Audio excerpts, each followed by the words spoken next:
Hello guys, അപ്പൊ നമുക്ക് ഇന്നത്തെ ഡേ മൈ ലൈഫിലേക്ക് കിടക്കാം. ഞാൻ ഇന്ന് തിരക്കിട്ട് ഓടിപ്പാഞ്ഞ് പോകുന്നത് മുതലാളിന്റെ വേറെ ക്ലിനിക്കിൽ നിന്ന് ഡ്യൂട്ടി എടുക്കാൻ വേണ്ടിയിട്ടാണ്. 2:30 അവിടെ എത്തുന്നത്. പക്ഷെ ഞാൻ 2 മണിക്ക് വിളിച്ചിട്ട് ഓട്ടോക്കാരനോട് വരാൻ പറഞ്ഞു. ഒരു ദിവസം ഇതേപോലെ ഞാൻ ഡ്യൂട്ടി എടുക്കാൻ പോകുന്ന ഞാൻ ഓട്ടോക്കാരനോട് 2 മണിക്ക് വരാൻ പറഞ്ഞിട്ട് ആളെ എന്തോ കാരണത്താൽ ലേറ്റ് ആയിട്ട് 2:30 എത്തി. ശരിക്കും പറഞ്ഞാൽ 2:30 നമ്മൾ അവിടെ ഡ്യൂട്ടിക്ക് കയറണം. അന്നങ്ങനെ ലേറ്റ് ആയിട്ട് 2:39 ആവുമ്പോൾ ഞാൻ അവിടെ ഡ്യൂട്ടിക്ക് കയറുന്നത്. അങ്ങനെ ഞാൻ ലേറ്റ് ആയ കാര്യം മുതലാളിനെ വിളിച്ച് പറഞ്ഞപ്പോൾ മുതലാളി നല്ല ചീത്ത പറഞ്ഞു. മുതലാളിക്ക് ദേഷ്യം പിടിച്ചിട്ട് എന്നോട് ഇനി അവിടെ ഡ്യൂട്ടിക്ക് പോകണ്ടെന്ന് വരെ പറഞ്ഞു. അതിനുശേഷം പിന്നെ ഞാൻ ഒരിക്കലും മുതലാളിക്ക് തന്നെ ചീത്ത പറയാനുള്ള അവസരം ഞാൻ ഉണ്ടാക്കി കൊടുത്തിട്ടില്ല. വെറുതെ എന്തിനാ മുതലാളിന്റെ ഒരു ദിവസത്തെ കുറച്ച് സമയം ചീത്ത പറഞ്ഞ് തീർക്കുന്നേന്ന് വിചാരിച്ചിട്ടാണ്. മുതലാളിക്ക് അതൊരു ബുദ്ധിമുട്ടായാലോ. ഞാൻ ആരെ ഇടങ്ങാറാക്കാത്ത കൂട്ടത്തിലാണേ. അങ്ങനെ ഞാൻ ക്ലിനിക്കിലെത്തി. ആദ്യം തന്നെ കയ്യിൽ കുറച്ച് സാനിറ്റൈസർ അടിച്ചിട്ട് കൈ അങ്ങ് ഹൈജീൻ ആക്കി. കൈ ഹൈജീൻ ആക്കിയപ്പോൾ എനിക്ക് ഓർമ്മയായി ഞാൻ ഉച്ചക്കൊന്നും കഴിച്ചിട്ടില്ലല്ലോ. പിന്നെ ഞാൻ ഒട്ടും ഇരുന്ന് താമസിപ്പിച്ചില്ല. അടുത്ത കാക്കാനോട് ഞാൻ എന്തെങ്കിലും വാങ്ങിയിട്ട് തരാൻ പറഞ്ഞിട്ട് ഞാൻ അപ്പം തന്നെ ഇറങ്ങി. അങ്ങനെ ഞാൻ എനിക്ക് 2 പൊറാട്ടയും ഒരു ചിക്കൻ കറിയും കാക്കാക്ക് 2 കടലമുട്ടായും പറഞ്ഞു. പാക്ക് ചെയ്ത് എടുക്കാൻ ലേറ്റ് ആവുന്നതുകൊണ്ട് തന്നെ ഞാൻ കാക്കാന്റെ കടലമുട്ടായും വാങ്ങിയിട്ട് വന്നു. ഞാൻ ക്ലിനിക്കിലെത്തിയപ്പോൾ ഞാൻ കാണുന്ന കാഴ്ച ഇതാണ്. കാക്ക ഒരു സ്റ്റൂൾമേൻ കയറിയിട്ട് അട്ടത്ത് നോക്കി നിൽക്കുന്നുണ്ട്. ഞാൻ പിന്നെ കാക്കാക്ക് വാങ്ങി കടലമുട്ടായി അവിടെ കൊടുത്തിട്ട് ഞാൻ എന്റെ സീറ്റിൽ പോയിരുന്നു. അവിടെ പോയിരുന്നതിന് ശേഷം ഞാൻ എന്തോ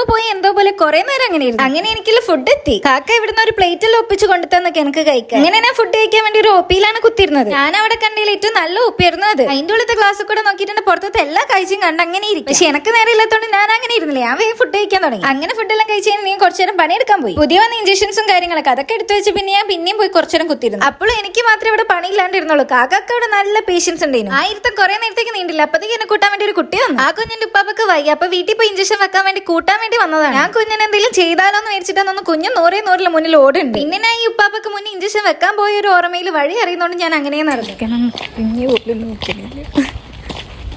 അങ്ങനെ ഞാൻ ഇഞ്ചക്ഷൻ എല്ലാം കൊടുത്ത് അവിടെ നിന്ന് ഇറങ്ങി. സത്യം പറയില്ല നല്ല പൊരക്കാരേനോ അത്. ആ ഇഞ്ചക്ഷൻ വെച്ച് അവിടെ നിന്ന് ഇറങ്ങിയപ്പോഴേക്കും നല്ല മഴ. പിന്നെ എനിക്ക് ചൂടം കൊടയിലും തന്നു വിട്ടു. ഞാൻ അവിടെ നിന്ന് ഇറങ്ങി മുറ്റത്തെത്തിയപ്പോൾ എനിക്ക് ജ്യൂസ് എല്ലാം അടിച്ചു കൊണ്ട് തന്നു. വേണ്ട കുറെ പറഞ്ഞെങ്കിൽ ഉമ്മ നിർബന്ധിച്ചപ്പോൾ ഞാൻ കുടിച്ചിട്ടും കയറി. നിങ്ങളിപ്പോ ഈ കാണുന്ന ആ ദൂരത്തുള്ള ആ കുഞ്ഞനാണ്. ഇപ്പോഴും 100 അടി മാറിയിട്ടാണ് കുഞ്ഞ നടക്കുന്നത്. അങ്ങനെ ഞാൻ ക്ലിനിക്കിലെത്തി. കാക്കാന്റെ നിർദ്ദേശപ്രകാരം ഞാൻ ബൂസ്റ്റ് ഉണ്ടാക്കാൻ പോവാണ്. സോറി ഗൈസ്, ബൂസ്റ്റ് അല്ല ഹോർലിക്സും. ആദ്യമായിട്ടാണ് ഇത് ഉണ്ടാക്കുന്നത്. പാൽച്ചായ വെക്കാൻ അറിയാന്നല്ലാണ്. ഇതിനു മുന്നേ ഞാൻ ഇതൊന്നും കലക്കി നോക്കിയിട്ടില്ല. എനിക്ക് വെക്കാൻ അറിയില്ലെന്ന് കാക്കാക്ക് അറിയുന്നുണ്ടെങ്കിൽ കാക്കടുക്ക് വന്ന് നോക്കിയിട്ടെല്ലാം പോയി. അങ്ങനെ പാലെടുപ്പത്ത് വെച്ചിട്ടുണ്ട്. തളച്ചേനെ ഇട്ടിട്ട് ഇളക്കിയാൽ മതി എന്നാ കാക്ക പറഞ്ഞു. പാലെടുപ്പത്ത് വെച്ചതിന് ശേഷം എനിക്ക് പിന്നെ ഫുള്ള് ടെൻഷൻ. ഇതായിട്ട് തളച്ച് മറന്നാലോ നിരിച്ചിട്ട്. അതുകൊണ്ട് തന്നെ അത് തിളക്കുന്നവരെ ഞാൻ കണ്ണു പോലും ചിമ്മാതെ അതന്നെ നോക്കിക്കൊണ്ട്. അങ്ങനെ തളച്ചതിന് ശേഷം കാക്ക പറഞ്ഞാൽ പൊടിയിലിട്ടിട്ട് നല്ലോണം ഇളക്കി വെച്ചിട്ടുണ്ട്. ഉണ്ടാക്കിയ ചായക്ക് എന്തെങ്കിലും കുഴപ്പമുണ്ടോന്ന് അറിയാൻ ആദ്യം തന്നെ എടുത്തിട്ട് കാക്കാക്ക് കൊണ്ട് കൊടുത്തു. പിന്നെ ഞാൻ വേറൊരു ഗ്ലാസ്സിൽ കുറച്ച് ചായക്ക് ഞാൻ ഡോക്ടറിനും കൊണ്ട് കൊടുത്തു. സാറിന് ഞാൻ ചായ എടുത്തപ്പോൾ ഞാൻ പറഞ്ഞു, സാറ് ചായ കുടിച്ചിട്ട് എങ്ങനെയുണ്ട് നോക്കിയിട്ടൊന്ന് പറയാൻ. എന്നിട്ട് വേണം എനിക്കൊന്ന് കുടിക്കാൻ. ഇന്ന് കാക്ക കഴിക്കാൻ വാങ്ങി തന്നെയാണ് ഇത്. കാക്ക ഇങ്ങനെ ഇടയ്ക്കിടയ്ക്ക് കഴിക്കാൻ എന്തെങ്കിലുമൊക്കെ വാങ്ങിക്കൊണ്ട് തരും. അങ്ങനെ എല്ലാവരും ചായ കുടിച്ച് അത്യാവശ്യം കുഴപ്പമില്ലാന്ന് റിവ്യൂ പറഞ്ഞപ്പോൾ ഞാനും ചായ എടുത്ത് കുടിച്ചു. അപ്പം അത്രയുള്ള ഗൈസ്, വേറൊരു ദിവസം വേറൊരു വീഡിയോയുമായി കാണാം. അതുവരെ ബൈ ബൈ.